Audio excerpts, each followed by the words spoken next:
The UK passes 80,000 deaths from coronavirus as experts warn of the need for tighter lockdown measures than in the spring. With the pressure on the NHS forcing one hospital to move patients into a hotel, a call for even tougher action.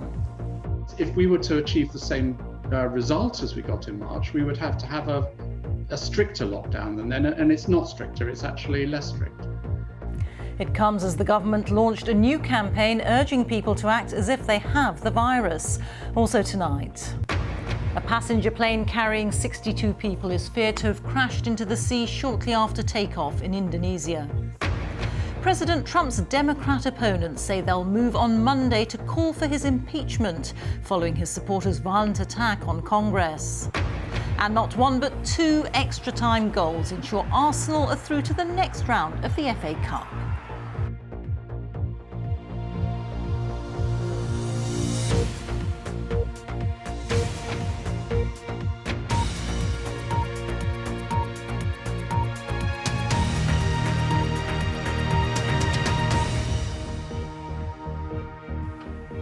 Good evening. 10 months into the pandemic, the UK has passed another grim milestone, with the number of people dying within 28 days of a positive COVID-19 test now over 80,000.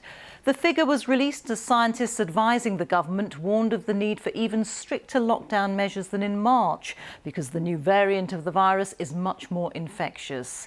As the vaccine continues to be rolled out for vulnerable groups, Buckingham Palace made it publicly known that the Queen and Prince Philip have been vaccinated. Here's our health correspondent, Catherine Da Costa. 1, 2, 3. Another dark day in this pandemic, and still the pressure builds for those on the front line. Hospitals across the country are treating 50% more COVID patients now than during the first peak in April. And with 4,000 new admissions today, NHS staff say this year's winter pressure is off the charts. It really is unprecedented in terms of the numbers of patients that require intensive care being put on a ventilator at one time. Most hospitals have expanded their intensive care capacity to somewhere in the region of 3 times their normal capacity. Some trusts are urgently trying to discharge patients to free up extra beds. This hotel in South London's working with King's College Hospital, providing a stopgap for homeless or vulnerable patients while they wait for emergency housing. Once more, we must all stay home. A simple, clear message in this new government campaign, reinforcing just how critical it is to keep your distance, wear a mask, wash your hands and ventilate indoor spaces. Because even with the UK-wide lockdowns, experts warn the new variant spreads more easily, which is likely to make the virus much harder to control. The sorts of transmission that perhaps we were seeing during lockdowns last year, that level of transmission will now be 40 or 50% higher. So we're going to have to work that much harder to achieve the same effect. So the race is on to protect the most vulnerable. This, the home of Bristol City Football Club, now one of 7 mass COVID vaccination centres in England. From Monday, trained volunteers will begin offering immunisations, joining hundreds of GP sites and hospital hubs around the country. They have been working genuinely day and night, and they're working all through weekends as well to make sure that their populations get vaccinated. And it's not like flu clinics. This has been hugely complex. Today, the Queen and the Duke of Edinburgh, both in their 90s, received their first doses at Windsor Castle. Vaccinations will eventually help to relieve pressure on the health service, but with new infections still at record levels, hospital admissions and deaths are expected to continue rising for several weeks to come. Catherine Da Costa, BBC News. Well, let's look now at the latest government figures in detail. There were 59,937 new coronavirus cases recorded in the latest 24-hour period. The average number of new cases reported per day in the last week is now 59,660.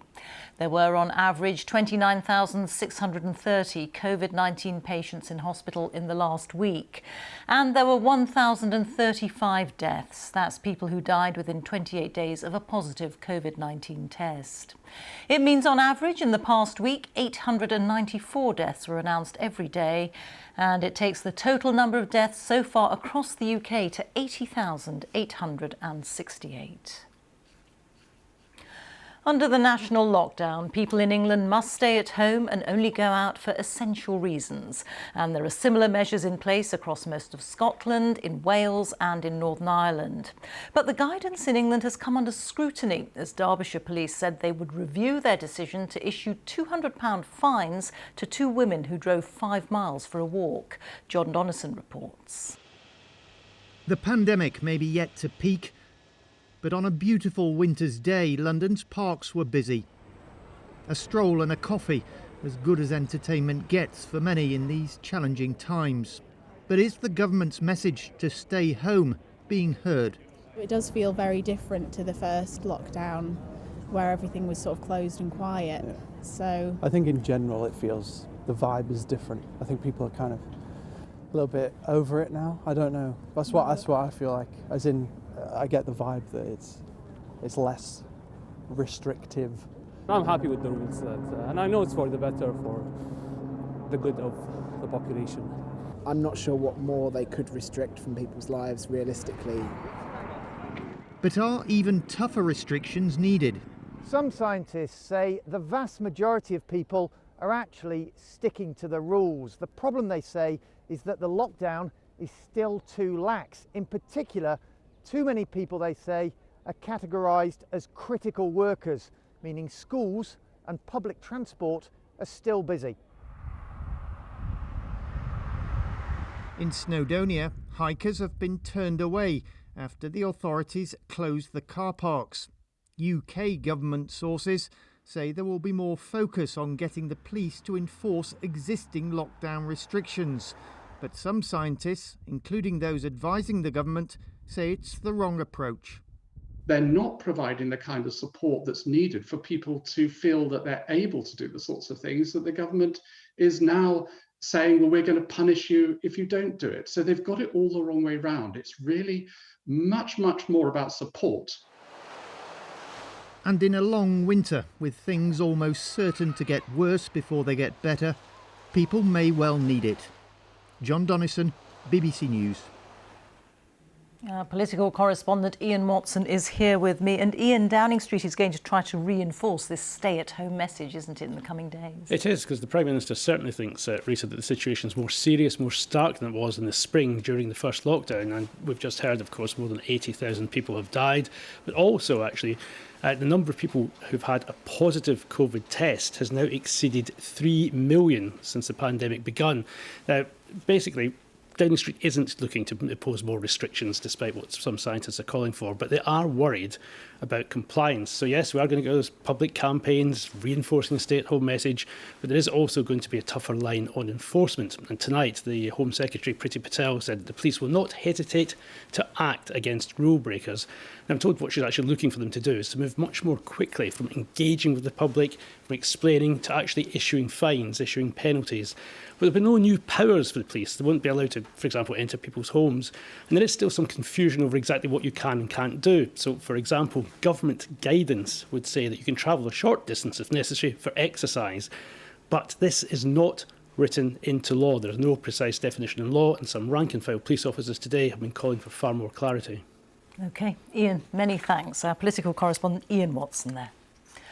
A Boeing 737 passenger plane carrying 62 people is believed to have crashed into the sea in Indonesia. Search and rescue teams are trying to locate the Sriwijaya Airlines jet, which appeared to fall around 10,000 feet in less than a minute after taking off from the capital Jakarta en route to Pontianak. Jonathan Head has the latest. Flight SJ182 had only been in the air for 4 minutes when all contact was lost.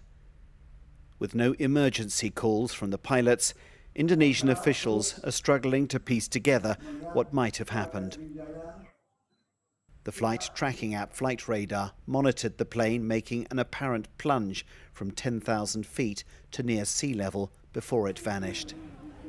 Friends and relatives at the flight's destination in the city of Pontianak are enduring a distressing wait with very little information. Several boats were sent out to search for any signs of the missing plane. Some found what they believed might be debris. One fisherman told the BBC he saw what he believed was a large plane crashing into the sea, so close debris nearly struck his boat. But by nightfall the boats had returned to port. The search called off until morning. The plane disappeared close to where Lion Air Flight 610 crashed 2 years ago. That disaster exposed flaws in the design of the brand new Boeing 737 MAX, leading to its eventual grounding. This flight involves a much older plane, though its operator says there were no known problems with it. Based on the information I have, the plane was in a good condition when it was flown from Pontianak, Pangkal Pinang, and this was the second route back to Pontianak. There shouldn't have been any problem, and the maintenance report was also fine. At the port where the search operation is now based, they're setting up a crisis centre to process any debris that's recovered and to keep family members informed. A depressingly familiar scene in Indonesia, where a rapid expansion in low-cost airlines has left worrying questions over aviation safety. Jonathan Head, BBC News, Bangkok. Democrats in the US House of Representatives say they'll introduce legislation on Monday urging the impeachment of President Donald Trump following this week's violent attack by his supporters on the US Congress. Let's speak now to our Washington correspondent, Lebu Diseko. And Lebu, how likely is it that Mr. Trump will face impeachment again? Well, Rita, it's almost certain that he will be impeached. The question is whether or not he will be convicted. The impeachment takes place in the House of Representatives, and of course, Democrats hold the majority there. All it takes is a simple majority, and it would make Donald Trump the first president to be impeached twice. Conviction takes place in the Senate, and it requires a 2/3 majority and would need some Republicans to come on board with that, and it's not at all certain that there is enough support for that. If Democrats are successful in managing to push that through, though, it could mean that Donald Trump is barred from public office for the rest of his life. Now, this, of course, comes after the violence that we saw here on the Capitol grounds on Wednesday, and there have been several prominent arrests since then. Today, a man named Jacob Chansley, who prosecutors say was the man in the image dressed in a horned hat, bare-chested, running through the halls of the Capitol. They say that that was him, and he has been charged. Also, Richard Barnett, who has been named as a man who was pictured with his feet up on Nancy Pelosi's desk. Both of them have been charged with violent entry and disorderly conduct on the Capitol grounds. Lebu, many thanks. Our correspondent Lebu Diseko there in Washington. Let's take a look now at some of today's other news. And there's been a vast power cut across Pakistan, throwing most of the country into darkness. Officials say they're working on restoring the electricity supply, but it could take hours in some areas. Major cities, including Islamabad, just about seen here. Lahore and Karachi were suddenly cut off just after midnight local time. At least 4 people have died in the worst snowstorms to hit Spain for up to half a century. Storm Filomena has blanketed parts of the country in heavy snow, closing roads and the main international airport in Madrid. Weather warnings have been issued, with temperatures forecast to hit -12 later in the week. Time for all the sport now. Here's Ollie Foster at the BBC Sports Centre. Ollie. Evening to you, Rita. There were 20 ties in the FA Cup third round today.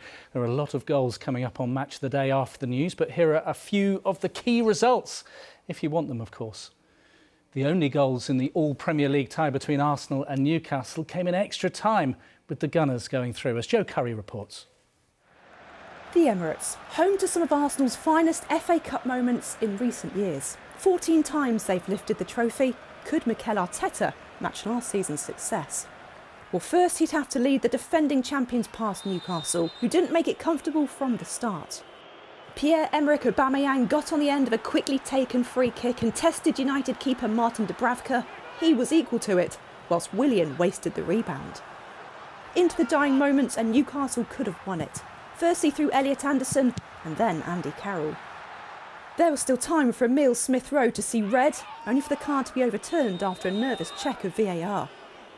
And that decision proved vital. In extra time, the Arsenal youngster showed composure to finally break the deadlock. It's a brilliant finish by Smith Rowe. Before Aubameyang made sure with a tap-in. Xhaka, Tierney, 2-0 Aubameyang. They left it late, but last season's winners safely through to the 4th round. Joe Curry, BBC News. Well, non-league Chorley are through to the 4th round after beating a COVID-hit Derby County 2-0. The Championship side had to field mostly youth team players. It isn't over. Never mind, I'll find someone like you. Well, Chorley there, play in the 6th tier, and as has become customary during this season's cup run, they celebrated with a rendition of their favourite Adele song, just in case you didn't recognise it. West Bromwich Albion were knocked out by League One Blackpool on penalties. Captain Chris Maxwell made 3 saves in the shootout. It was his first game back after testing positive for coronavirus over Christmas. European rugby competitions could be put on hold after the French government advised their clubs not to face British opposition because of the surge in COVID cases here. Well, that would affect both Exeter Chiefs and Bristol Bears, who met in the Premiership today. Semi Radradra scored Bristol's second try against the champions. They won 20 points to 7 to move to the top of the table. The Welsh national went ahead 2 weeks later than scheduled. Chepstow Racecourse was waterlogged over Christmas. Today's race was in doubt because of the freezing conditions, but 18 runners went to post. And the heavy favourite, the Welsh-trained Secret Reprieve, came home 3 lengths clear under jockey Adam Wedge, who'd fallen in 2 earlier races. Lots more on the BBC Sport website, of course, including the news that the world #1 Judd Trump is going to miss the Masters snooker that starts tomorrow. He's tested positive for COVID-19. Rita. Thank you, Ollie. And you can see more on all of today's stories on the BBC News channel. That is it from me. Good night.